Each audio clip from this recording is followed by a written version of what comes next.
Try that again. Sibboleth. You're listening to the world-famous White Roof Radio, Woofcast number 612, recorded on December 14th, 2016. Tonight brought to you by CravenSpeed.com, MotoringStripes.com, and OutMotoring.com. Mini performance, speed, and style. It's OutMotoring.com.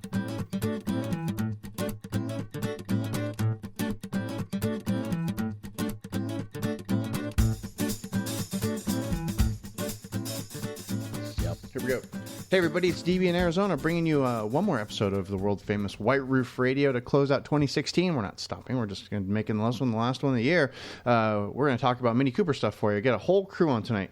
Joining us this week, as always, my good friend Todd Pearson, MotoringStripes.com. Todd, say hi. I'm here. I'm ready at the cough button because I'm sporting a cold tonight. Yeah, that's not cool. Drinking whiskey, I hope, to kind of gargle it down. No, I'm actually not because I'm taking cold medication and those just don't mix. Well, it makes it a little more fun.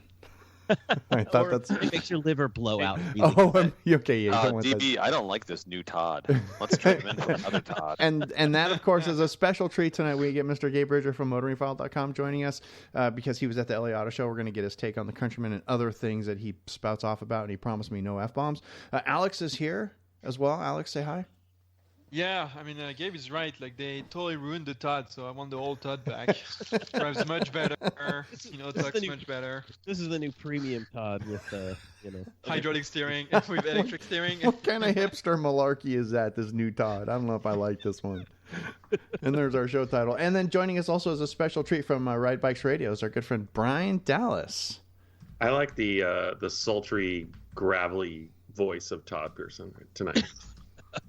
I give him a fair I should just start a Slack channel called Show Titles. It's pull Johnny from Cash Todd.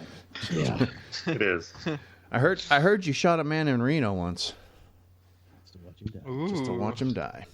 But not really. We don't do that. That's kind of a little dark for this close to Christmas season. He goes to Vegas. He doesn't go to Reno. Oh, that's true. He does go to Vegas. Reno's weird. Anyway, we're here talking. We're not talking about gambling. We're not talking about Todd's Johnny Cash impersonation. We're going to talk Mini Cooper stuff tonight for you on the last show of 2016.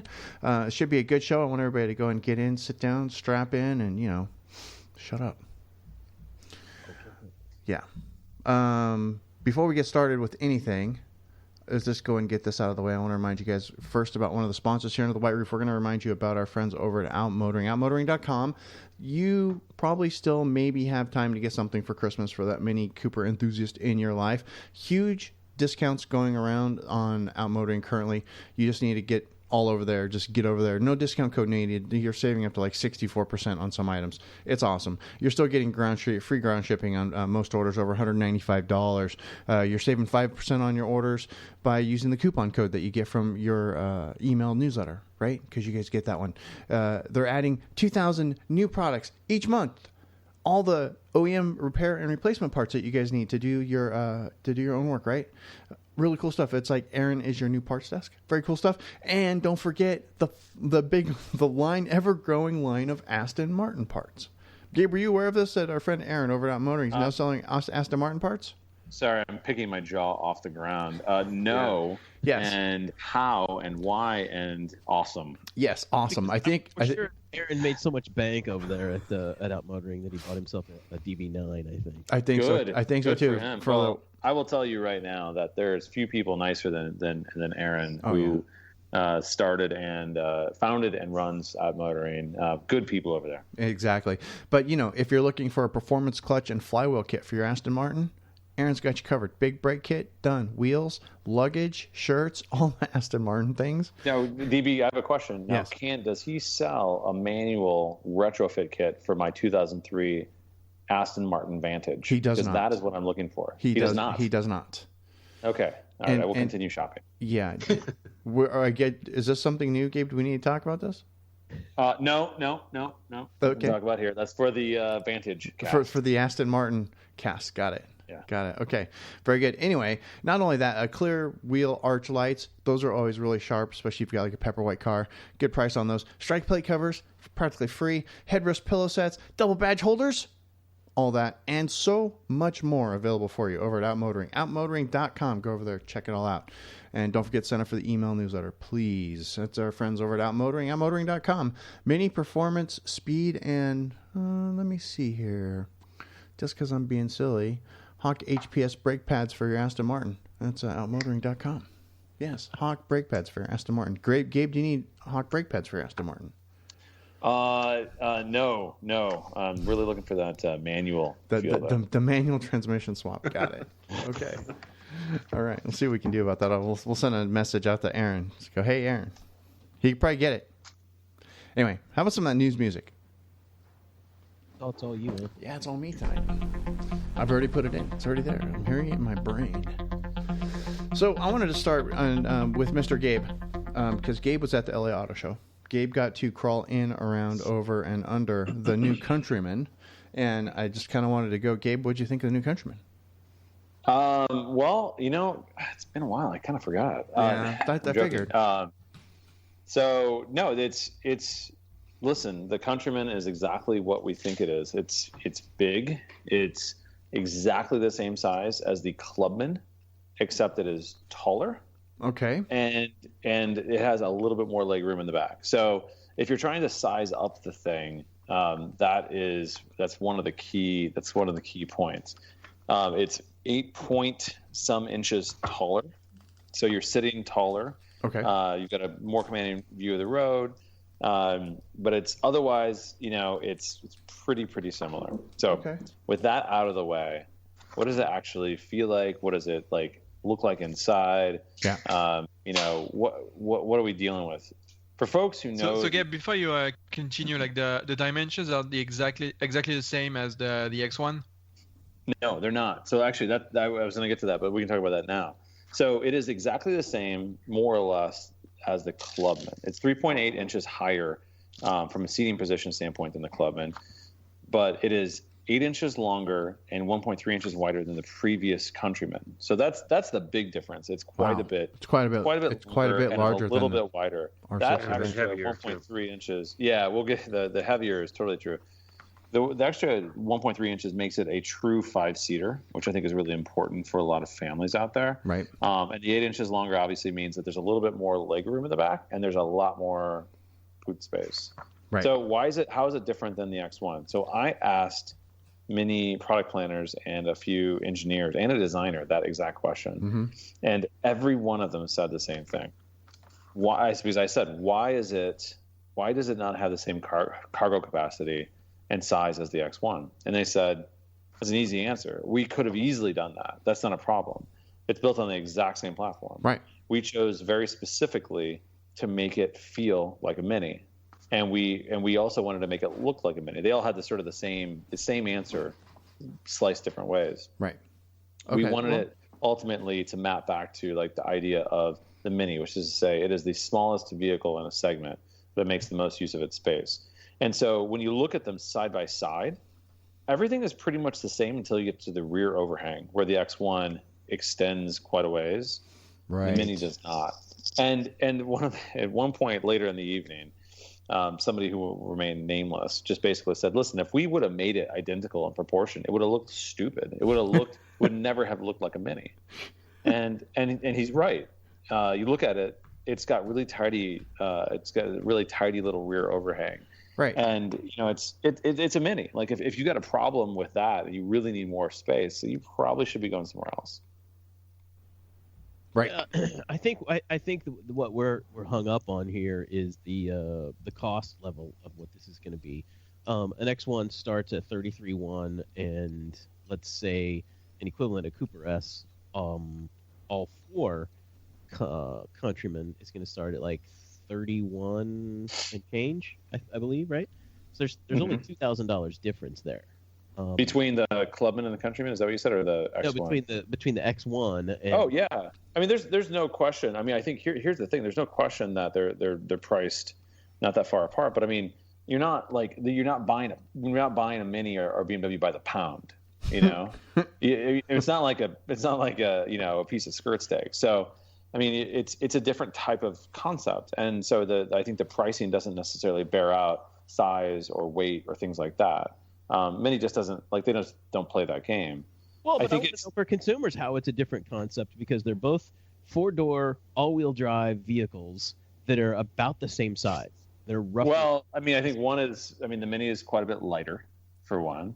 A Mini looks and feels. I know people don't like you just said it though. People don't shop by weight of the car. I mean, they're not going to compare those. Well, but I guess the light. So let me reiterate: it's not light; it's the way it feels. So I can tell you right now, having driven a Clubman next to an X1, back and forth, the Clubman feels decidedly more interesting to drive, more fun, more engaging, all those things. And so all you have to do is drive the two back to back. I haven't driven a Countryman, but I mean, from a weight standpoint, from a size standpoint, from a vehicle dynamics, and I look at the steering ratio, I look at the engine output, I look at the weight to power ratio, et cetera. Everything would lead me to believe that it's going to be a more interesting car to drive.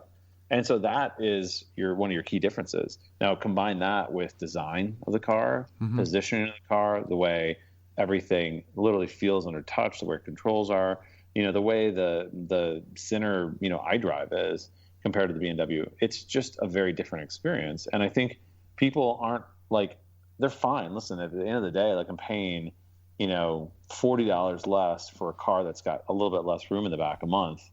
But I love it. Like, I don't think it's going to dissuade people from it, Right. And if it is, you should totally love the next one. I think I've talked to two people who went from a Countryman to an X1, and then they got rid of the X1 within a year or two. The new one, the one that came out this year? No, the first X1 that came out. Oh, so the first one I loved. The first one I think is going to be one of the best used cars from the past 20 years. It's the last. It's the last real steering rack from BMW, the all-wheel drive 4-cylinder. It's got all the best from an electronic standpoint of a modern BMW with all the best of sort of the previous generation E90 3 Series. It's a great car to drive. The new one is a different story. It's Mini-based, but it doesn't have the fun of a Mini, So it ends up feeling like a little bit of a car with an identity crisis. Yeah, it doesn't have as nice a design as the Mini either. I'm just looking at a picture of an X1 from BMWUSA.com and comparing that to like a picture of the Countryman. I think the Countryman's better looking. Oh, it absolutely is better. Yeah, I would agree. Because I think the X1's got the JCW engine in it though. So. Yeah, it's got that, but it's also got the Mazda hood. It's got that really long nose that the Japanese cars are doing lately, right? So looks weird. That's one thing that I will tell you. My son, who is 4, spotted 2 Mazda CX-3s and said they looked like X1s. I mean, basically, it's like, oh, there's a car that like we have. And I mean, he was right. I'm like, God, and I said that a few weeks ago. All of those these small SUVs are starting to look exactly the same. Honda CR-V, the Mazda, the X1. The shape of them, you're right. The shape of them are so dictated by aero and by the ability to hit people, various laws. And you're right. Like it's almost like a template they have to follow so closely. I do want to get back to the Countryman hands-on really quickly. Yes, sir. A couple things I totally loved. The iDrive, the new iDrive, Touch iDrive, is a massive change. Remember when they went from the iDrive system in the R56, like the first 2 years, yes, to the later generation? This is way bigger than that. Okay. Do you remember when they went from the R56 to the F56? Yes. Yes. This is, I would say, on par with that change. Wow. Maybe bigger. Okay. Like it's a very different kind of experience being able to touch the screen and use the iDrive controller. Pinching and zooming, everything is really, really fast. The only lag I saw, and it's a decided lag too, I have to say, is pinching and zooming on the map. There's a legitimate lag to that particular interaction, but otherwise it's really, really great. And so when you couple CarPlay, Bluetooth enabled CarPlay coming this with June production, with this type of platform, it's really going to be nice. And I think it's everything people have been waiting for. Got it. So, Gabe, I got a question. Some of I think you posted like a short video on Instagram. You like manipulating like the new version of iDrive or Mini Connected. At some point, like you were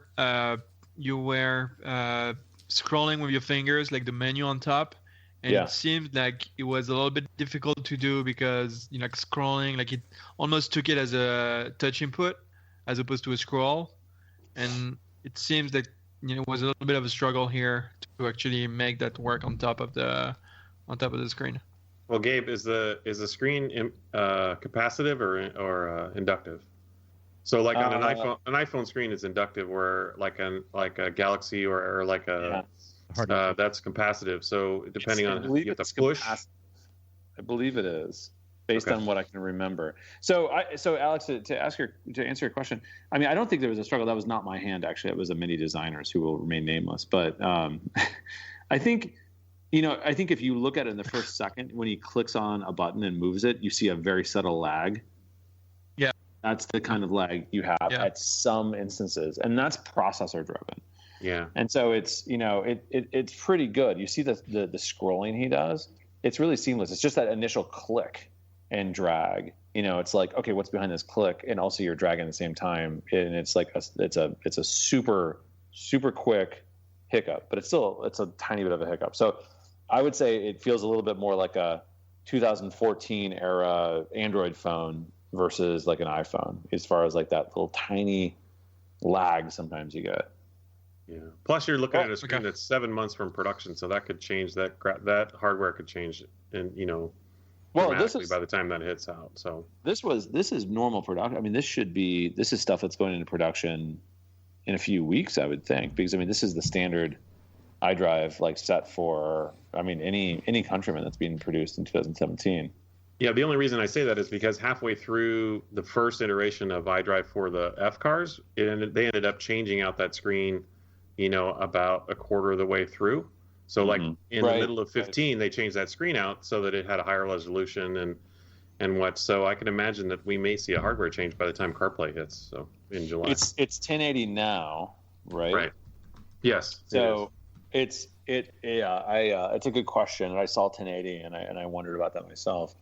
I don't know. We'll see. But I will say that it's, from my experience and just using it, it's really intuitive. It's quick. It's more than quick enough. You quickly forgive like the lag you have. Could it be a little bit better? Sure, but it's so much better than where it came from, than where it is now. And I mean, I love the current version. Like, I don't have any problems with it whatsoever. But this is a big step change.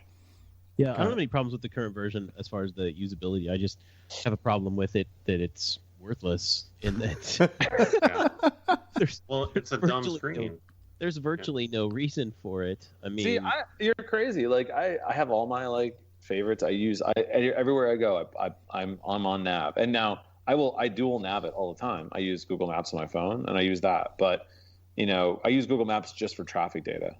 That's all I use it for. Everything else is like I'm using for waypoints and like traffic data. Traffic data is built into. Yeah, traffic data is built into the iDrive system. At least it is on the 5 series in my house. You guys don't. You don't hit it hard enough to see the.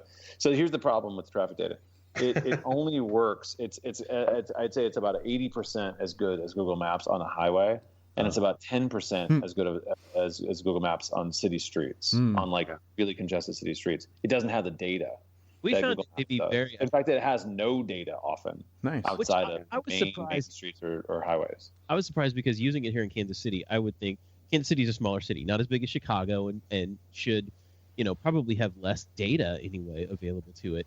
But we found, when we used it in our F56 2014 when we had it, it was very effective at rerouting us when there was an issue that we couldn't even see. But that's normal. But it's almost always wrong in a place like Chicago, which is so congested, because it's like Google is not. It's not just a step ahead. It's like multiple steps. I mean, I can tell you right now, like there are days when I look at my traffic situation, and there's a half an hour difference between the two.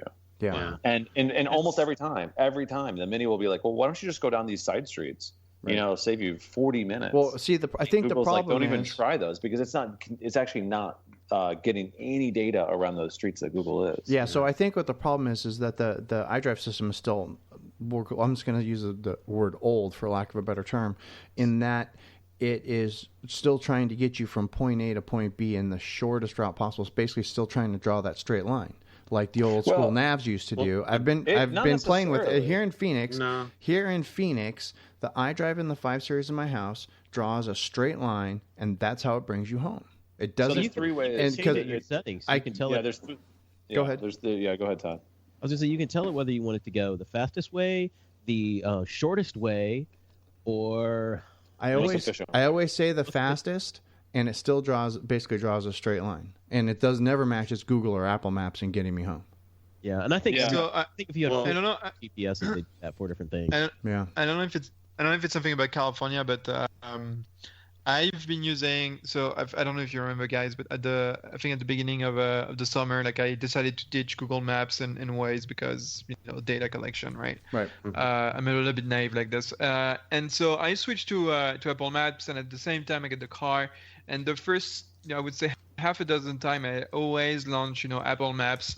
And the Apple Maps, actually I still had Google Maps at the time. I think I kept it for like one more week when I got the car, and the nav in the car, and the times were and the routes were pretty much the same like all the time. And I use the nav like everywhere I go, and there's a lot of traffic around and in San Francisco, and I'm fairly happy with like the results I'm getting. And the traffic detours and information are actually pretty snappy and nice. and almost like in real time. So I don't know, it's a little bit of a different experience for me. Yeah. Your mileage may vary, and then when you get when CarPlay comes into play, I think Gabe, the problem that most people are going to either use Apple Maps or Google Maps. And I think the problem is Google Maps isn't actually compatible with CarPlay. Yeah, not yet. That's a big issue, and frankly it's one of the selling points for Android Auto. Right. So for me, like I don't use Apple Maps at all. I mean, not to get into a map discussion here, just because I don't think the data is quite as good from where I sit, from what I've experienced. But I do want to get back to the Countryman very briefly. There's a couple of things that I think are standouts to it. Go. So number one, the rear, I think it's called the picnic table or the picnic whatever. Bench. So the little bench. That is dumb. So somebody, Todd, awesome. Todd, you should have came up with this. So awesome. Todd should have came up with this because all it is, it's a piece of foam hanging off the back of the car. No, it's not. This is totally. It's got motoring stripes written all over it. Engineer magnets. So you'd have to engineer magnets into the load floor. You have to actually create. Like, it's all magnetic, so it's actually pretty smart. There's foam, obviously, as a couple pieces of foam as key components of it, and it's a variation of some kind of very flexible vinyl. Yada yada yada. It's constructed in a way that's not necessarily something you could do easily. It's an idea that they've had kicking around since the Mini Traveler concept. Oh, nice. That's the rail concept of the original. Yeah, I was going to say it's the rail of the F60. I'm afraid it's going to be, Brian. I think you're right. Yeah. No. I mean, so how is it like ever in your like? It's brilliant. Like I'm telling you, it's brilliant. Like how many times have you guys like had to like lean on the back of that thing? Oh, it's the worst. Ever. I do all the time. Like I put my feet up there. Like I'm like. Yeah, it's the worst. Trying to sit in the back. Trying to sit in the back of me is always like the most uncomfortable place to sit. So it's the great thing is it folds away and it does not impede any storage whatsoever. So it just sits underneath the floor. You never even know it's there if you don't want to mess with it. Oh, that sounds nice. So we'll have to get Chad's mom on really stitching nice up some fancy covers. I would love to have it in my Clubman. I mean, it would be fantastic. Maybe it'll be retrofittable. For, like dogs, if you have like a dog. Well, it's a good boot protector. Quick. Yeah, it's fantastic. All right, Gabe. What else? What else about the? I was actually shocked because I didn't think I thought it was like a hopeless gimmick, but it worked really, really well. What else about the Countryman? All this I haven't had a chance to post, but a couple other things. I think the seating is all the same as the Clubman and the F56 as well. It's excellent seats. The lighting is going to be halogen and LED cornering is the option. There is no LED without cornering, which is kind of cool. Okay. Yep. The JCW, which you saw on MotoringFile, is coming in 2017. I heard there's plenty of off the record conversation about it, which I won't necessarily discuss entirely here, but it is coming. And of course, the big question is, why would you get a JCW when the Countryman E is faster? Right. Yeah.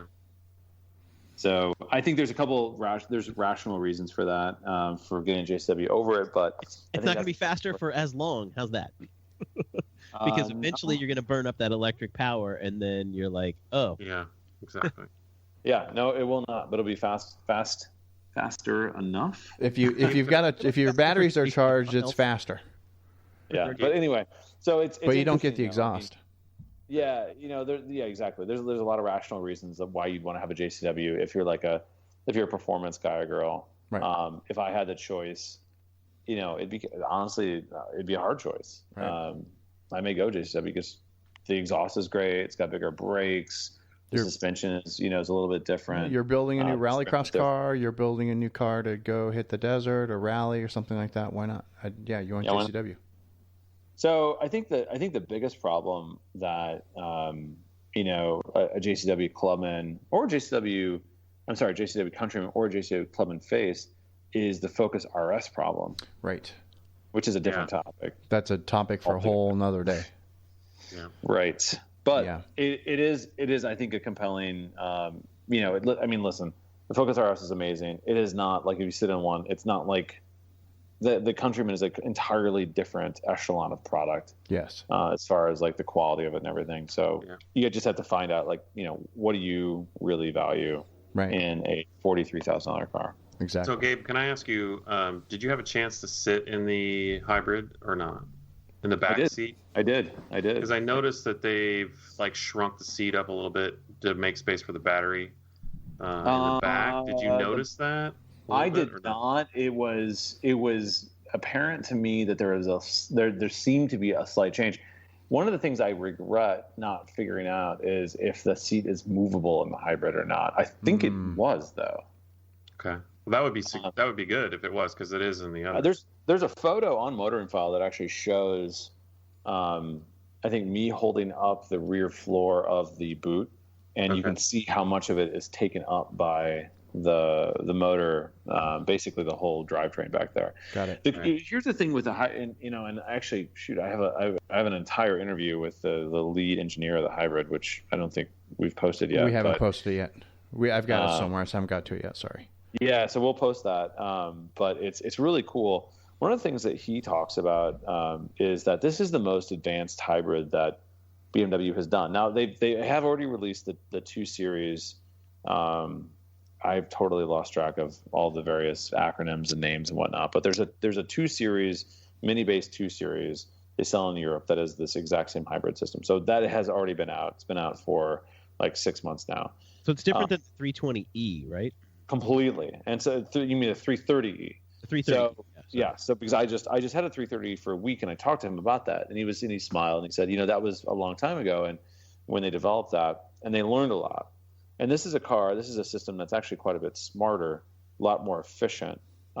It is truly the i8 architecture turned backwards, but the components are obviously different.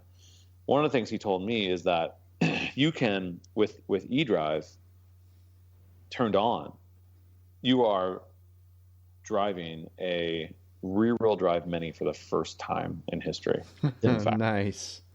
And I just looked at him and smiled, and I said, "So this is going to be really fun in the snow, right?" And he looked at me and smiled. He said, "Yes, it will." That's good. For 35. For 35 grand, sure. For 30 grand. Well, where the battery runs out is what I'm saying. Well, yeah. Well, obviously, Todd, so there's some interesting things about how this thing works, though. You have to work hard to run it dry from electricity. So there's elements of it that will be there for a long time. It's really smart. The X5 40E, for instance, had this sort of similar, and the 330 as well, but it retains electricity as much as possible, and it tries to sort of guess how you're going to drive, where you're going to drive, and calculates its own usage of electricity. So, for instance, if you were to put in your destination in the nav for the Mini E, it would look at that and say, "Great, you're going to go 300 miles. You're going to have this much elevation change. You're going to have this many curves. You're going to have this much stop and go. I'm going to calculate a route for you that will get you there while and still give you 20% of your battery by the time you get there." I will basically dole out the electricity appropriately and at appropriate times during the drive. So you have 20% when you get there, and it already knows when you just start off on that drive, it already knows where it's going to do that. Is it regenerative like it is on the i3s and stuff? It is, but not to that same degree. Okay. But it is, and so when you think about it, it's constantly trying to generate some of that power. The other thing it does is, when I say regenerative, it actually takes in power or electricity, if you will, generates electricity from the engine at times. So it's a system that isn't you don't even know it's happening. So it's not regenerative from a braking standpoint. Yeah, it's the BMW efficient dynamics approach, isn't it?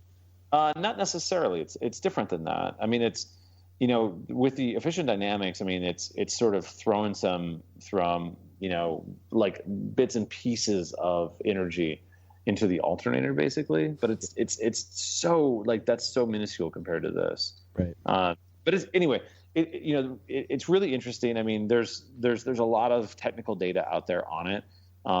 But the key thing is it's meant to be fairly transparent. One of the things that I learned in my time with the 330E, which is, obviously a different system, but it's similar.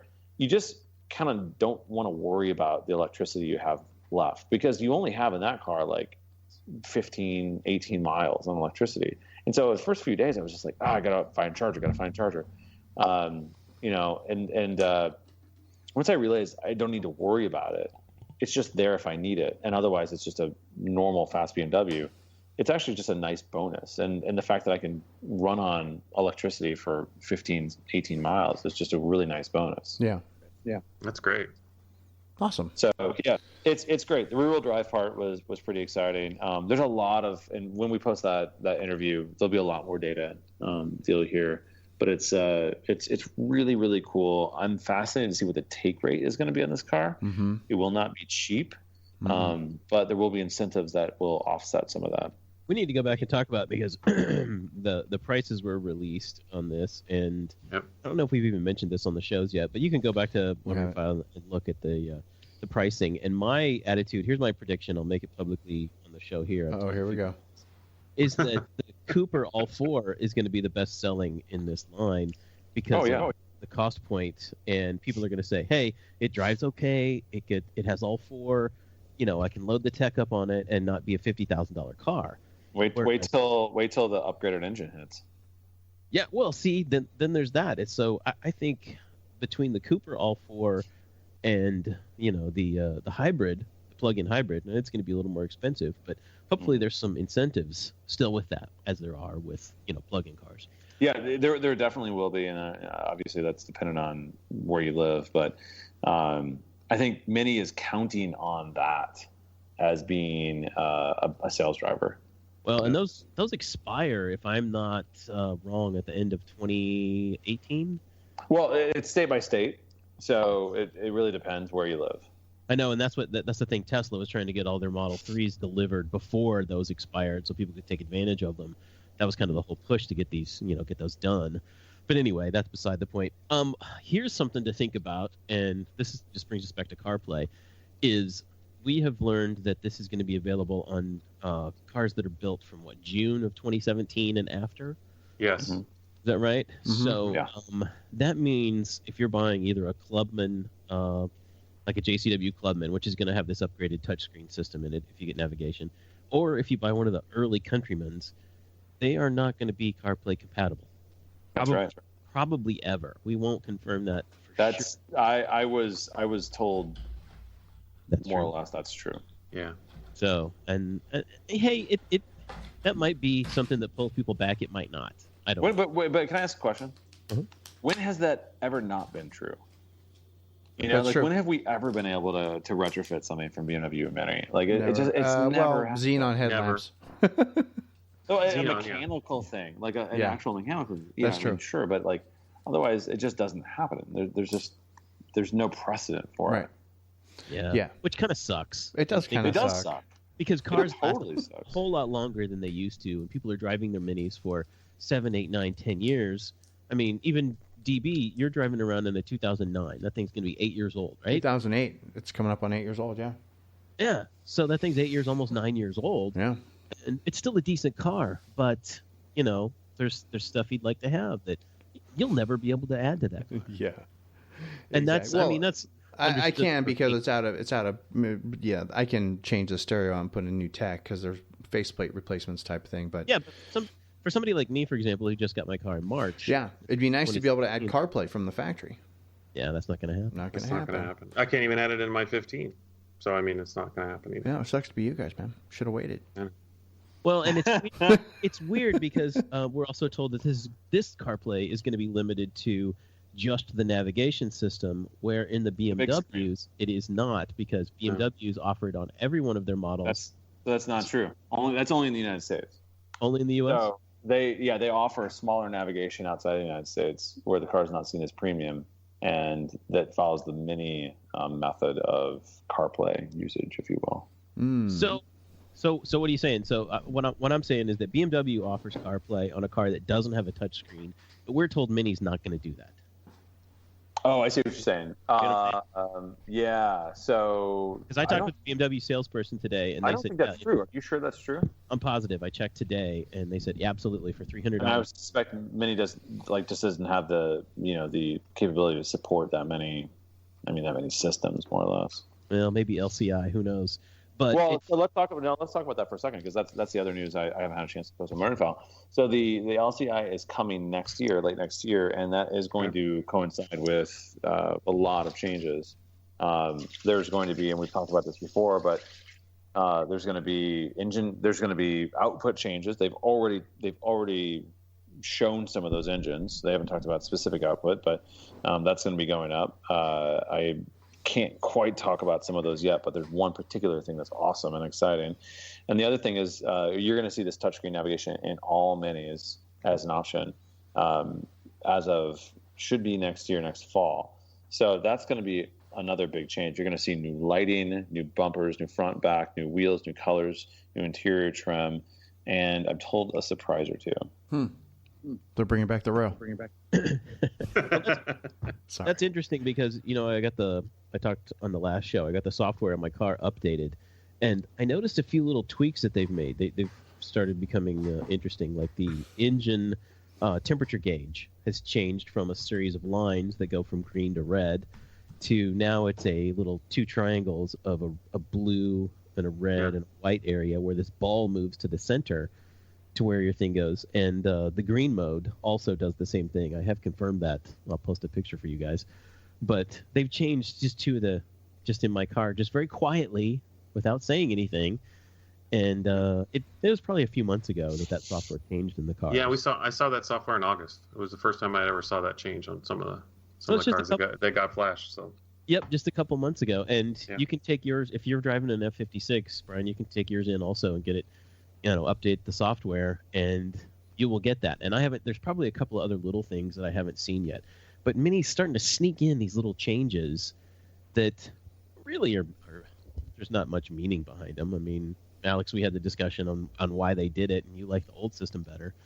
But I think it'll be interesting. They're starting to do that, which then will bring us to the LCI next year, and hopefully be a bigger upgrade. I'd love to have a new interface for the infotainment system in the car. If they upgrade that a little bit, make it a little more efficient. It would be nicer because it's literally can be turned into a dummy screen. I mean, it literally can be dependent on whatever device we connect it to. It's just a matter of making it, making the source do that. I mean, my car's been coded to the point where I can run full video while driving. Right. And that's a capability that's, just obviously disabled in the US, but it definitely can be done. So there's flexibility with all this stuff that we're only really tipping the iceberg here. So just wanted to ask a question to Gabe and maybe Brian. Like do you guys know if with the hardware that we have on the F56 pre-LCI, if we'll get like a major software upgrade which will correspond to the new iDrive, or is the new iDrive system really has only been designed like for a touchscreen monitor, I guess, as opposed to any type of screen?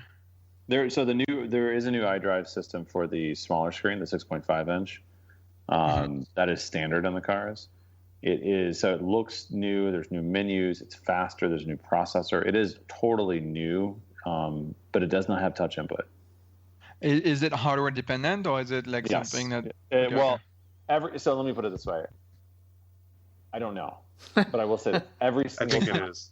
Yeah. Let me explain why I said yes. Because every single time in the history of BMW, when they upgrade the software and there's any type of change in the way it interacts, there's an entire change, like from component on up behind that screen. Because there's a very, very tight integration with what you see and the processor behind it. So why I don't know, I've been told that, but I know for a fact that that's happened every single time they've upgraded it. Let me jump in on that at the end of that, Alex. I've seen this screen do things that it can do, not necessarily touchscreen, but I've seen it have the capability of being able to have a complete menu refresh where it actually has a better aesthetic look to it. But I don't know whether or not that's ever going to happen. I think to a certain extent it's going to be hardware dependent too. It's processor for sure, and the graphics accelerator. It's very interesting because when you think of it, it's almost like every time Google or Apple releases a new OS, you would need to get a new phone. It's a bit weird. Like in 2016, it's still the case. Here's where I think it would be the driving force, and we were told this a couple of years ago, is that Alex, your and my car, and Brian, yours too, all of the information that's in there, the interfaces and the logos and everything, we're in the old design aesthetic for Mini. We've got the old Mini logo, like the old Mini logo comes up when we turn the car on. All of the things are black, white text on black, and it's the old style. And I think that more than anything would be what's pushing Mini to upgrade, because they want the whole new, design language. Yeah, design language. The new design language to change. And I would think if they would be pushing toward that. We were told that the Mini connected system was going to be one of the first things that got it, and it still hasn't. To this day, you buy a Mini and it still looks like it's got the old Mini logo on there. Mm-hmm. I think that's a little odd. Are you talking about the old Mini logo, Todd? I missed that. Yes. And then So it was not coming. I believe the LCI may be the first time we see it. They're anywhere from, like, their software is so decoupled from. I mean, it's a long story, but they're way far out as far as software. And I know it sounds insane, but they're just not integrated as a company enough to be able to make that switch, which is also, I know, insane. But I asked that a couple years ago, or about a year ago, and they said, it's going to be a couple years till we see it. Wow. Which is amazing. We're in the fourth model year of this F generation when everything was going to be rebranded. Well, it was rebranded last year, though. It was just last July when they launched it. It was announced in 2014. No. It was I saw the press release. It was announced in 15 of June. Oh, well, let's say it was publicly announced then. I saw the internal announcement in 2014. I think they were going to be changing it, but it was I think it's just a slow moving company when it comes to hardware to software and everything else. Yeah, well, it's the brand identity, I think, is what I'm mostly, Yeah, I agree with you. It shouldn't take that long. I totally agree. Yeah, there's no reason it should take that long to pop a new logo in and do this. They should be able to say everywhere that appears, and it's very change it. Yeah, it's very important to them. And working with Mini Takes Estates folks last year, I did some graphical work for them, and they're like, "Hey, we need a picture of a Mini here," and I did it, and the Mini had the Wings logo, the old Wings logo on it, where it is, where like the badge is on the front of the car. And they asked me specifically, they're like, "Can you change that?" And I said, "No." I said, no, I'm not going to change it because the new F56 has that exact same logo still on it. So I fought for it and won.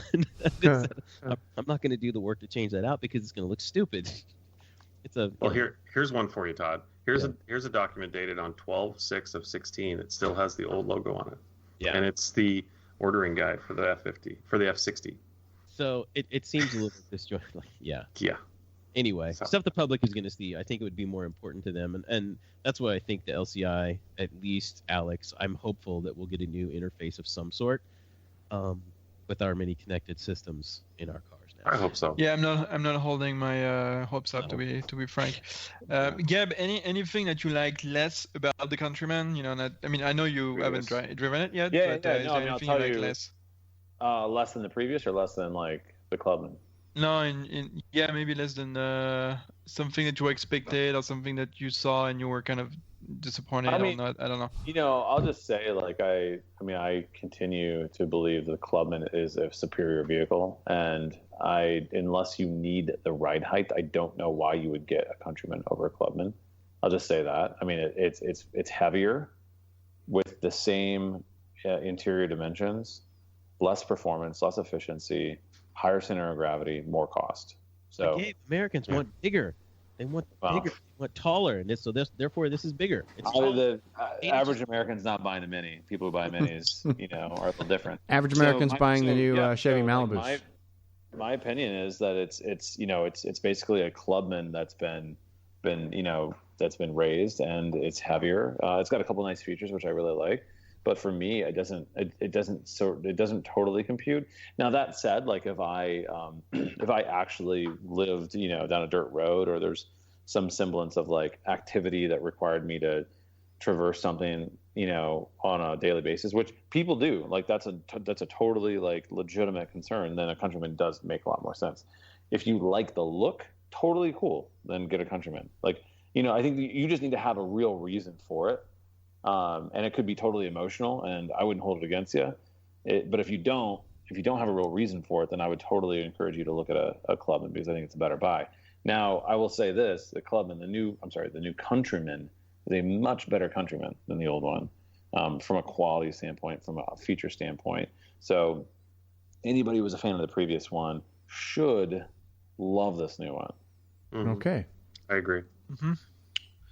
One other thing I wanted to follow up really quick. So the difference between the F54 head unit to the new one. So the high head unit, or the head unit high 2, is the one that's going into the Countryman. It's a 1280 by 480 screen resolution on that screen. Okay. Touch screen. And then the 6.5 is 800 by 480. So a little bit of a bump up from the F54. Well, and we're getting that display. That excuse me, that newer display is coming in the JCW Clubmans, which that's right. You're right, Todd. Stores right now. So that's the first car we're going to see it in, and it's going to be the same thing in the new Countryman. Yeah, we should see our first JCW Clubman at our store probably in the next 10 days. Well, okay, awesome. Let's move on. Let's discuss briefly sales. Okay. Okay. Well, because and only because that's one of our favorite topics of late, and I'm seeing just glancing through MotoringFile, I'm seeing that sales are actually up worldwide. Sales up 8% for November. Sales up in the United States, if I remember correctly. Go ahead. Here's the thing. Like the big news last month was the first month in a long time, Mini USA sales were up in November over the previous November. Right. However, when you compare this past November to November of 2014.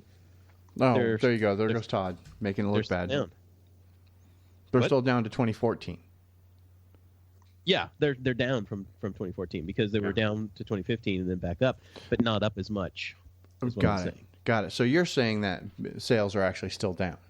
Still down. They're like still down from 2 years ago. Now, and I would agree with Todd completely because I'm looking at the numbers right now. Yeah. Yeah. So I don't know. I think we're now entering into the numbers are going to look better year over year, but that's because last year was so bad. Yeah. That's all I'm saying. I mean, you can only go up from here. Yeah, there's nowhere to go but up. When you have a shitty year, there's nowhere to go but up. Oh God, so true. I think that's. I mean, really, that's the truth, right? And Gabe and I talked about this a month or two ago. Anyway, is that I think we're going to experience this is the new normal for Mini. Is U.S. probably isn't going to be the number one market. Well, unless there's $5 gas again. Yeah, and I think that's a very strong possibility. OPEC nations cut their output, and gas prices in the last 2 weeks jumped 40 cents where we are in Kansas City. 40 cents a gallon. They literally went up between 30 and 40 cents a gallon. That's rough. And it's going to take a while for that to get to car sales because people are still like, well, I'm still only paying $2.10 a gallon. for my fuel. But Oh my God, how are you paying so little? That is so insane. I know. How much are you paying? I think regular is $2.09 and premiums around $2.20, $2.30. Oh my God, you're we're at 20 cents cheaper than me right now. I want to say we're right there for regular, but our premiums like $2.50 a gallon. Yeah, that's where I'm at. What I found interesting was filling up my car on empty, and I was down to like 10, 11 miles, and I filled it up for less than $30. Nice. So guys, I'm paying about $4 a gallon. Yeah, because you live in a big city. You've got Alex. What are you paying for gas? This weekend I California, paid $3.09. Wow, you're cheaper in Chicago right now. Exxon, so it's pretty good gas. Yeah. There's a huge disparity in gas prices. Chicago's 50 cents a gallon in California.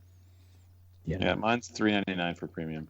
But Gabe, you're right. I think once gas gets back to $4 or $5 a gallon across the country, and people are paying that, it's bound to, that'll help drive sales again. But that's not going to do anything anytime soon. It's going to take 6 months after that happens until small car sales in general start going up, because that's just minis. But it's like there's an inertia to all sales. I totally agree. Right, and still, I think the big question to be asked, and I asked this to somebody today. I'm like, what does corporate say about this? The rest of the world, mini sales are up, and they're not funny numbers in the rest of the world. They're legitimately up. The U.S. is the only market that is down, and it's down double digits this year. We're going to end the year down 10%. It's my guess in December here, for the year. And that's horrible. That is absolutely horrible compared to the rest of the world, who's going to be up 8% for the year. Right? Yeah. You just announced those numbers. Is that so far for the year, mini sales are up 8%. Let's put it this way. I mean, Mini is going to have a record year. Yeah. How do in the world they will have a record year? Yeah. So how do we reconcile that in the U.S.? Why? I guess that's the part that confuses us, Gabe. Is so record year globally. Awesome, but in the United States, there's 10% decline over the prior year. Yeah, I mean, I think obviously the mood of the buyer in the United States is very different. Let me ask this question just from a high perspective: can we look at the number from say 4 years ago, say another presidential election, and see what we look at as an economy as far as purchased items such as cars, and look at people recoiling back? I mean, they're horrible years. Election years are horrible for business in general in the U.S. The only reason I say that is because we had our biggest month ever the month before the election, the biggest month we've ever had. Before. Everybody in a big rush to get their car before they vote. 90 cars. Wow. In Awesome. October. So, and then conversely, it flipped in November. So it's interesting how that number just went from a baseline normal to spike and then back to a baseline normal. Wow. Yeah, I don't know. It's crazy because interest rates are they're starting to go up. So you're gonna see interest rates rise a little bit. It's almost free money though. I mean, you can get a car loan for 2, 3, 4%. Oh God, yeah. It's ridiculous. My first car I bought, I think it was 13%, and that was the going rate back in the mid '80s. Right. But so I don't want to hear anybody complaining about 5-6% or something like that. But anyway, it's weird is that the incentive programs haven't really changed much since even summer. I mean, it's not much different. They're still trying to blow out whatever 16 Countrymans we have, or anybody has, and it's not like Mini's throwing a bunch of money at us trying to get rid of cars. It's still the same. It's just people coming in are much different. Right. I think the U.S. buying market has changed overall because BMW's not doing well either in the U.S. right now. Well, and I think that's a different story. That's odd that you say Mercedes that. Mercedes is doing well. Lexus is doing well. Yeah. BMW's got an older range. The X3 is super long in the tooth, which should be a huge seller for them. You head over to BimmerFile to see all the data on that, but there are some cars that are down that are surprising. There are some that are down that are not. There are some that are up that are not. Comparatively speaking, then you could say that the Countryman is what's dragging mini sales down this year. Is it's just got so old that I think that's actually, and Brian, I'd love to hear your take on this. That's been one of my hypotheses. It's sort of masked a little bit because there's such a tendency right now for folks to buy the bigger car. Yeah. that it's actually masking what I think is a big downturn for Countryman sales, because I believe if the new Countryman was there and available, that car would be selling like crazy. And right now it's just selling good. We have 15 people on the waiting list for the new car right now. Yeah, there you go. I also predicted that next year that 80% of minis sold in 2017, 80% plus, will have 4 doors. Yep. Well, that's already the number, like what I put up in the Slack today. That's exactly what that reflected, Todd. Yeah, exactly. It was so far year on year. This year, I did the math. It was 64%. We're at 64% of minis sold in the U.S. this year have had 4 doors. So it's interesting. I mean, in a more urban environment, I wonder. I mean, I know that number changes. I'd love to know what that number is, because I mean, there's still a ton of 2 doors being sold, like in places like Chicago, New York, maybe San Francisco. But it totally makes sense, though. Like if you have any kind of room, like I mean, I think about it like parking my car in Chicago. I have a Clubman. It's a little big. You know, I kind of miss the 2-door, to be honest with you. Right. So I mean, it's interesting. I think most people, though, if they can afford the 4-door, they go for the 4-door. Yeah. Well, That's always the philosophy. And for reference, the previous year, in 2015, 4-door minis sold were 52%, and it's gone to 64% this year so far. It might tip the scales with December numbers. So just to see that trend going, I think we're going to jump from 65 to 80% of cars sold next year. Well, we're going to add another 4-door when we add next year. So I mean, when we added the F54, we added a whole other audience to our. Yeah, my point is that the hardtop, the beloved 2-door hardtop that we have, is going to drop down to 10 to 20% of minis sold in the U.S. are going to be the. Yeah, I agree with that. And then, plus, that's the only car that we don't have an incentive on right now, too. You know that. Yeah. So. Yeah. To Gabe's point, like in an urban area like San Francisco, I see mostly, I would say maybe it's going to be 60% of the mini I see, 60-70% of the mini I see are R56s. Then close second is the R60 Countryman, and then after that the F56, the 4-door. I see a couple of them, but I guess I see as many 4-doors as I see Clubmans. Yeah. Which is not so many. So it's also California is a little bit different. People tend to keep their cars like a little bit longer because the weather is easier on cars. Yeah.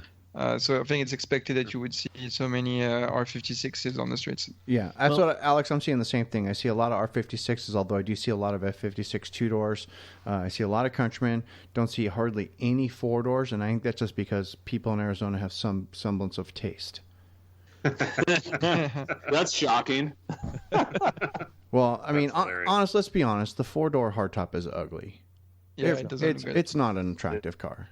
You know what? It's funny because we were talking about this. And I was just at a mini dealer and I looked at that and I was like, wow, it's just so weird looking. I keep on thinking that Mini is like they didn't. It's almost like they didn't give a ton of thought to that being a volume vehicle. Right. Of course, it was going to be. Hey, let's just stretch it and put 4 doors.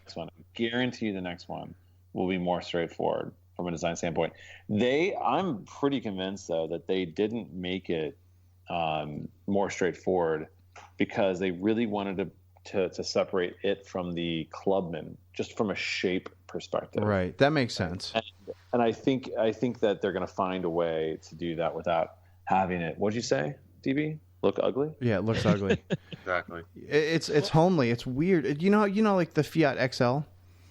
You look at it and you go, and it just hurts your head because you can't wrap your brain around just what's wrong with that vehicle. Because looking at the 4-door Mini is the same. It's the same thing. Better looking Fiat. The L is what looks bad. Yeah, the L. That's what I meant. You're right. I'll tell you what's wrong with that vehicle is that is a 4-door put on the chassis of a small 2-door. Like it's, the wheels are tiny. The ratio to wheel tire and like belt line is just totally off in that car. Right. So then, what's wrong with the 4-door hardtop Mini? So wrong with the 4-door hardtop Mini is the rear window. It's the angle. Yeah, exactly. That's exactly what it is. That's exactly right. Like the way I put it, I think the first time we talked about the 4-door Mini is that it's, if you compare it in some ways to the GTI, it looks like they designed like the 2-door first and then extended it to design the 4-door. as opposed to start from a 4-door base and then, kind of shrink it a little bit to make the 2-door, which, would have made the design, I guess, a little bit more coherent. Because when you look at the 2-door and the 4-door GTI, it's almost like, if you don't look closely, it's almost like you're looking at the same car, which is great, which is, I think, what you want to achieve. Yeah. What's funny is that Hey, I Brian? remember back in many episodes, I know Gabe has to leave, but Yeah. many episodes ago, Todd was talking about getting out of the back of a 4-door and having to hit his head. Oh yeah. Or hitting his head multiple times. So my wife has a 4-door, and I hit my head getting out of the front seat. Yeah. It's so small. I call them the attack angles. Attack angles are The way up. attack angles, yeah, exactly. Super small on that car. Yeah. Hey, Gabe's got to take off here, guys. Gabe, thanks you so much for stopping by. We really appreciate the time you gave us tonight. Thanks. Have a great Christmas, man. Yeah, Thanks, you too. Gabe. I'll try. My New Year's resolution is to talk to you guys more often. We love that, Gabe. Have a great night. Gabe Bridger, friends Hey, Gabe. from MotoringFile.com. All right, see you guys. Cheers. Thanks, Gabe. So yeah, Ford. So we've determined the 4-door's ugly. And can we wrap? Like, I'm gonna segue this a little bit to the final story, and then we can do a wrap. Yeah. It's that the IIHS, International Insurance Institute the safety people. Yeah, they crash test the cars, Right. and the Mini, the hardtop, the 2-door hardtop, the one that we said is one of the least selling cars in the U.S. Yeah. Mini, That's the highest rating. actually got the highest rate, and it was one of only 2 cars. And I kid you not, the classification that the Mini is in is the smallest classification, and it is called the Mini car. No pun intended. Wow. That is the classification for the IIHS, is Mini cars. And the 2 that were in the class that got the highest rating were a Mini Cooper 2-door hardtop and the Toyota Yaris. The Yaris. I thought wasn't there one smaller category for the toy division, or no? Like a micro car, maybe? Microcar, yeah, maybe microcar, like the smart cars and stuff. Like the Toyota Aygo or something. If there is a division smaller, none of them made the crash test. How's that? Like the smart car and the Toyota Aygo or something like this, I think. Yeah. But forgot it's what it's funny called. because as big as we all claim that the F-56 is, it's still in the smallest class. It's the smallest car. Well, because everything also has got big. It's gotten bigger. So Right. relatively speaking, like nothing has changed. It's just that everything's bigger. Which Yeah. is really funny. I'm because looking that's at the page for the IIHS for the 2016 Mini Cooper, and it's classified as a mini car. Yep, that's Yeah. what that's the Yeah. classification. Yes, And that's you It's funny. the car that got the Saw that. 5-star rating on it. And I think it's funny because, DB, you remember years ago in 2007, when you and I and Gabe were in Amsterdam listening to Gert Hildebrand talk Yes. about this. Between Gert and Dr. Kai Segler, we were saying, how big can a Mini get and still be called a Mini? Because we were on the heels right then of the Clubman. The Clubman. That's right. Coming out. We were talking about it was going to be big, and the Countryman hadn't even been thought of at this point, really, for the public. And their concept was, it's just all perspective. Alex, like you said, everything else has gotten bigger, and so Mini, by comparison, is still one of the smallest cars on the road, Mhm. and that's still very true. So I think we got to just keep telling ourselves that. And Gabe was complaining that even the Clubman now is kind of hard to park because it's so big. Brian, do you guys have any? Does the 4-door feel like it's that much bigger than driving around your hardtop? I think very, very minimally, Todd. I don't really experience that driving my wife's car, as far as size compared to mine. I do feel, spatially inside of it, the front cockpit is way different in the way the seats are arranged and the space that we have inside of our 2 doors, between you, me, and Alex, is that I feel like I have a little bit, cockpit wise, I have a little bit more space. When I'm sitting in her car, regardless of whether I have the seat in the right position or not, I still feel like the roof is lower, and it feels weird. I think it's where the arm is on the door. I think it's all that stuff is all different. So it is, because you think about the 4-door, the doors on the 4-door Mini have metal that goes around the outside of the window, right. And our hardtops do not have that, and so by that it makes you feel a little more claustrophobic because there is less space in the car, and it does change the car hole, if you will, get in and out of it, and which just causes us to hit our heads, like we said there. I can tell you one thing. I feel more comfortable climbing out of the back seat of my car than I do climbing out of the back seat of her car. Absolutely, I think I would agree with you there. Yeah. And I need to add something here. Is that the 2017 Toyota Yaris IA is hideous looking. Yeah, absolutely. I don't care how safe. I don't care how safe that car is. That is ugly. Not only is Mini the best rated small car, it's the best looking. Best looking, Well, yes. at least it's best looking for that category. Another thing though, it's which is horrible. I don't know if it's sad or anything, but they are gonna keep on getting bigger, because if you look at the new generation of BMWs, so that's I think we have the 7 Series and the 5 Series so far. They have gotten bigger than 5 the Series previous huge. generation, and the new 5 Series, the 2017 5 Series, is bigger than the 2 generations ago 7 Series or 3 generations ago 7 Series. You know, It's it's going to be back like to the 70s when, you know, my first car was a 1972 Cadillac Sedan DeVille. Good grief. And this thing, I think it was Land 37. yacht. I think it was 37 and a half feet long. I'm not kidding. I think so. That came with, it had boat numbers on the side of it, didn't it? It did. It really did. It was a like a Land Cruiser, really. And Yeah, we're gonna the get left to that. headlight was red, the right headlight was green. Yeah, exactly. So TV. what made the American designers like actually start shrinking the cars? Because Fuel. I'm wondering when this is gonna stop. Fuel. Like this trend we're on. Yeah. It was Right. gas in 75, if I'm not Yep. mistaken. People were lined up and Yeah, God, gas for those of us rationing and who all grew that. up in that generation, it was awful. Yeah, it was horrible. Yeah, and you Yep. can only buy a couple gallons at a time. I had something else and I wanted to add, and I forgot what it was now. Because you guys just... Yes. Oh, Mhm. another car to look at as far as cars getting bigger is look at the Jetta. That's one that I always look at. And you see a Jetta, as I remember, the Jetta is like this cute little 4-door car. All the girls want a Yep. Jetta, right? Yep. And it was about the same size as a 4-door Mini. And now the new ones So are as big big as now. a 3 Series. Yeah. Just like, holy crap, that's a Jetta. I want to know, Alex. I'm going to tell you something. Alex is really in love with the GTI. He loves the GTI. Alex loves the I GTI. do love the GTI. He loves the GTI like he loves Star Wars. If it's such a great car, why do I see so many of them on used car lots? Yeah. Well, It just troubles me. It really does. It troubles me when you see a car that there's a lot of, and I also see a lot of Mustang GTs on used car lots. You can go to the CarMax right up the street for me, and you have your choice of at least 5 different GT Mustangs. I see a lot of Jeeps Yeah, on our pre-owned lot too. Yeah. Lately. Interesting. Yeah. I don't know, but I can tell you that it's a car that drives really well. I would bet with the function-wise- Volkswagens, I bet you it's a rattle issue. I bet you it's, or like interiors. If somebody gets tired, it's like, Well- oh my god, I can't handle that noise anymore, or these seats suck for me, or it's Well- bad to drive in traffic, or God knows what. Well, maybe, but like if I had to make a decision right now, like I would say the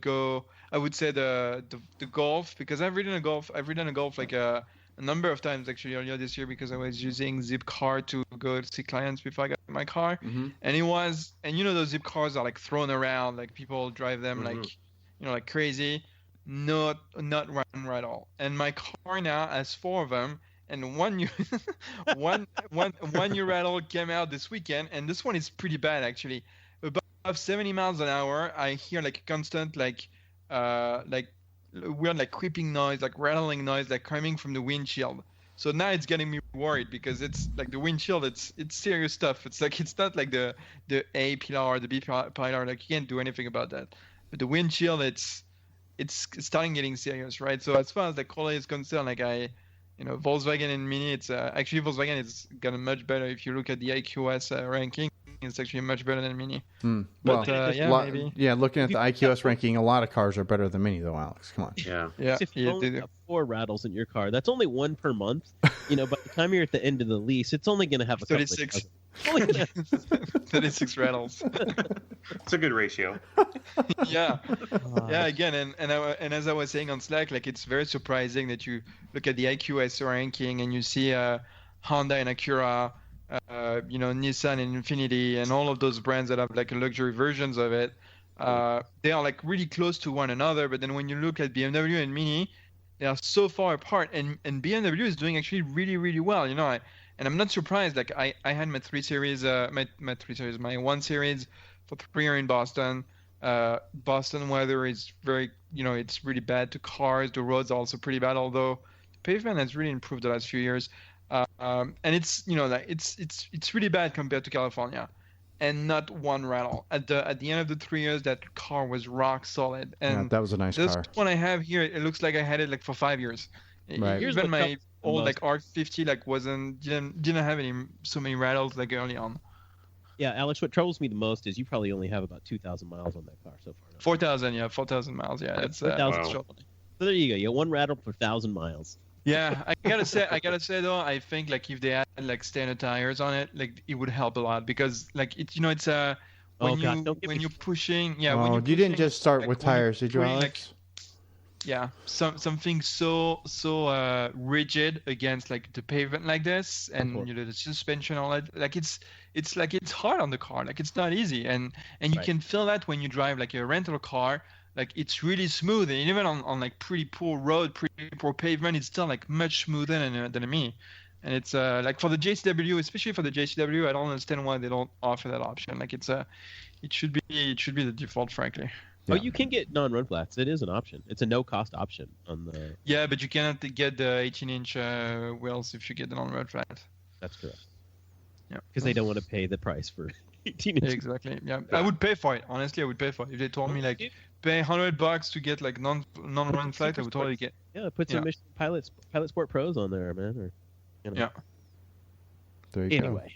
Yeah, anyway, let's remind you guys now is a good time to remind you about one of the other fine sponsors here underneath the white roof. Of course, that's our friends over at Craven Speed, cravenspeed.com. They're up in Brian's neck of the woods, up in the PDX area. One of the OG sponsors here under the white roof and at MotoringFile.com. Brand new spiffy website you have to go check out. Make sure you take a second to actually meet the crew. Find out everybody who's behind the scenes there at cravenspeed.com, who's putting your stuff in boxes and designing your new products and all that. After you've done that, take a minute, browse around. Check out the dipstick, especially if you have a first-gen or second-generation Mini. It's one you can actually read, and it doesn't suck when you take it out for you driving around in R56s like myself. The Platypus license plate mount. Alex, have you gotten yours yet? I have gotten mine, and I need to write a review on it. It was super easy to install. It's very well made. Like it looks like very good material. Excellent. Can't wait. I So- only have good things to say. So about it. we'll talk about that when we regroup after the new year. Can't wait to hear about that. And of course the stubby antenna. And if you're rocking the first gen Mini Cooper S and R53, and you're going to do a pulley mod, because if you're going to mod an R53, you're going to do pulley, you're going to do intake, and you're going to do rear sway bar. The pulley's coming from Craven Speed. So go over there and check all this stuff out. Plus stuff, all T-shirts and things for other cars that you might have in your driveway. Who knows what treasures await you over at cravenspeed.com. Go over there and check it all out. When you place an order at cravenspeed.com, it's a really cool trick is make sure you mention White Roof Radio when you leave in the comment section there. That way they know where you're coming from. We really appreciate that. So do they. They, of course, again, being our friends over at Cravenspeed. Cravenspeed.com. Go over there. Check them out, if you please. And a shout out to our man Chad, not here tonight because, he's in crunch modes. We talked about last week. He's putting last finishing touches on the new shop for Detroit Tuned. So we hope to have Chad back after the new year as well. Make sure I expect to see lots of photos on Facebook when the new shop opens, which should be just next week, I believe. So chop, awesome. Get on it. I can't wait to see the pictures. It'll be awesome. Really excited for Chad. Does anybody else have anything else? Last chance. I do have something. Oh God! It better not be Star Trek or Star Wars. No. It's not Star Wars related. It's about the self-driving car in which I rode with our friend Charlie from MotoringFile. Oh, that's right. And it was amazing. So there is this company, this American company called Delphi. Yep. That it's not like the name might not ring a bell to most of you guys, but I know it's actually who a company Delphi is. that's been around like for 20 years.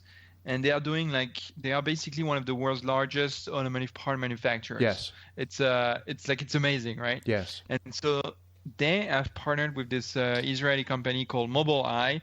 And again, Mobileye, so it's a tech company. They develop vision-based, driver assistance systems, and they are actually like in a lot of cars already today, like some of the backup cameras and all that stuff. So those two companies combined, they made a partnership together. Mm-hmm. Those company combined, like they told us that they pretty much have as clients like the entire automotive markets except two brands.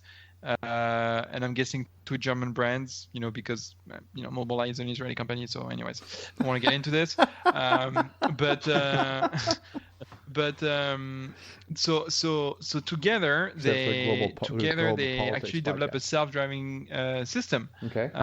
That they put on Audi SQ5 for their testing and development, right? And so we were invited along with other member of the automotive press to drive in one of those SQ5 ahead of CES next year. Okay. And so we went on I think it was an 8-mile or 10-mile drive, and it was it was impressive. Like it was basically living in the future. Like I don't want to take too much time here detailing the experience, but it's first of all, like, it's not like you don't have like a giant lidar on top of the car. Like, it's very well done. Like it's hidden in the bumpers. Like, you look at the car from the outside, you couldn't tell. You wouldn't get it's yourself. Yeah, you couldn't tell. Nice. Right. And then so it has a really nice screen inside where you can see, or basically you see what the car sees. So it reproduces like the environment around itself. Nice. And then it's just like it's amazing. Like, it turns and it accelerates and it brakes and it anticipates. For instance, when you're on an intersection, it's a green light, but in front of you the car is still blocked, so you don't want to be in the middle of the intersection in case it goes back to red. So the car anticipates stuff like this. And really, and so, yeah, it's amazing. And so after maybe 5-10 minutes, you don't even realize you're in a self-driving car. It feels like you're in a taxi, and you're just looking. After 5 minutes, I was looking outside and not even worrying about this thing driving itself, and it's just amazing. It's just amazing. And so when I see this, and when we have discussions, on Slack about like how long it's going to take for this car to actually get to market and be a thing, it's fascinating because they are so advanced today. Right. And I think it's mostly obviously like a legal environment and people, getting over the I would say the psychological barrier of having self-driving cars on the road and trusting them. It's going to be totally game changing. I'm all for it, especially for old people. Yeah. I'm all for it, especially like in some cities here in Phoenix, for example, you can't use the commute lanes. For example, there's commute lanes. The carpool lanes those lanes are enforced as carpool lanes from commute hours 7 to 9 and 3 to 6 or something, right?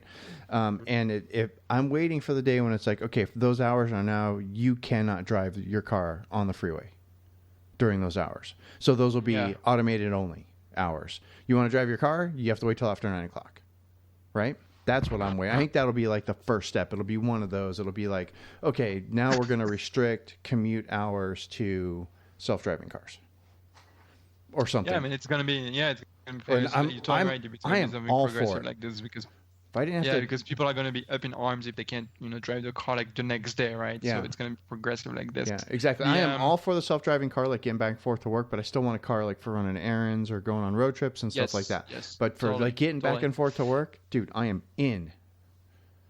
And so one other thing before I let Todd continue, one of the things that's very interesting about like the Mobileye like Delphi partnership is that and you look at also what has happened, what we read in the news, especially about Apple, kind of people saying, some of the rumors saying that, they've given up on actually building the car, and I'm mostly focusing on the software. And so for some people that are worried that, maybe their favorite brands might go away, like I don't think like the brands as we know them today are like going anywhere. If anything, there's going to be like more cars on the road. And those companies like, tech companies like Apple, like Google, like, Mobileye and Delphi are going to be the systems, powering those cars. And I don't know, maybe a BMW will have the choice between, many systems, and they will choose one of them and then personalize it to be like BMW specific or whatnot. But it's funny, like, except maybe for Tesla, I don't see like Apple and Google actually building cars themselves. I see them like building the software that power those cars, but not necessarily like the vehicles themselves. Well, and I'll say this, and then we can call it, is that already built into the Mini are a couple of systems that are basically automated, and one of those is the self-parking system. And I've been in a Mini that's done this a couple of times, and it is absolutely amazing. The only thing you do is control the gas and the brake. That's it. The car parks itself. It can see what's there and the space that's there, and it does it. And the other system that's automated in the Mini is the driver assist package with the cruise control, the adaptive cruise control, that basically will speed up and slow down for traffic. Leave the cruise on. It's as close as we can get to something that's autopilot-like, if you will. Basically, just changing the speed of the car. But I think those are just like the very early stages of seeing it's coming. These things as they become a little more ubiquitous. Now, I'm sure the take rate on the driver assist system on the Mini is so stinking low. I rarely see a car come in with the driver assist package. I mean, Brian, yeah, I agree. Yeah, completely agree. 1 out of 50 cars, maybe, if not more. Right. I mean, like 1 a month sold, it seems like, at our dealer, maybe. Yeah. So until people start going, oh, I can really have a use for that, it's going to be a slow burn to get this, to get the public to accept it, because it's already offered in some ways. And I just think that there's a lot of bad press from like Tesla, and the guy wrecked his car because he let it on autopilot and he was watching, Toy Story or whatever. Right. Yeah. But anyway, I think that we're a lot closer to it, and I'm glad you had a good experience in it. I can't wait to drive in a driverless car and see what that's like. So yeah, should be interesting. And we'll talk more about that next year. Maybe we should try to get Charlie and Sean on too, talk about it more, because those guys have had a lot of experience with that. They do, totally. Yeah. Charlie is all around those events in Silicon Valley. So much stuff happening here about cars. Like it's amazing. Like it's almost like a second Detroit at this point. It's really amazing and an exciting time for the car space. Who would have guessed? Who would have guessed that California would be like the center of like car innovation? It's transportation innovation. It's pretty cool. Yeah, that is really cool. Anyway, I do believe that's it for the night. Gentlemen, last call. That's it. Good. Going to call it. I want to thank Brian Dallas for joining us. Brian coming over from Ride Bikes Radio tonight. Brian, thank you so much. Tell us a little bit about Ride Bikes Radio, because everybody's tired of hearing about it from me. Ride Bikes Radio is an amazing podcast between myself and DB. We talk. We are the podcast for the common cyclist, for the guy who doesn't race his bike, the guy who uses it to commute with, who uses it for health reasons, whatever. Ride Bikes Radio it's down home fun. Yes, and we talk about beer. It's over at ridebikesradio.com. Check it out if you please. Otherwise, I do believe we're done. One last call also for motoringstripes.com. Motoringstripes.com. Todd, how are we coming on the Countryman boot protector strip, or the Clubman boot protector strip? Excuse me. Excuse me, my mic was up.